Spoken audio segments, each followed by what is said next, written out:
पीठ में छुरा घोंपा है तुमने मेरी फहमीदा। ये आप क्या कह रही हैं आपा? मैंने क्या किया है? तुमने फहमीदा? अरे तुमने तो बाजी पलट दी है, सीधी दिखाकर उल्टी मारी है और मुझसे पूछ रही हो कि क्या किया तुमने। वाह फहमीदा वाह, अब तुम मेरे मुंह से सुनना चाह रही हो कि तुम्हारे वार ने कितना असर किया मुझ पे।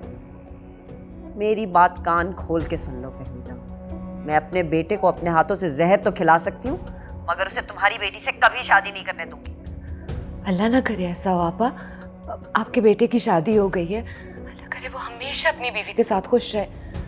मैं तो कभी ऐसा सोच भी नहीं सकती हूँ। चुप करके मेरी बात सुनो फहमीदा, हाजरा परवीन को कमज़ोर समझने की कभी गलती मत करना। मैंने अपनी आंखों से तुम्हें नजीब अहमद के साथ होटलों में खाने खाते हुए देख के बर्दाश्त किया है। अपने शौहर के साथ तुम्हें गाड़ी में घूमते देखकर मैं चुप रही हूँ फहमीदा, लेकिन अब भी अगर तुम अपनी हरकतों से बाज नहीं आई ना फहमीदा, तो मैं तुम्हारा वो हश्र करूंगी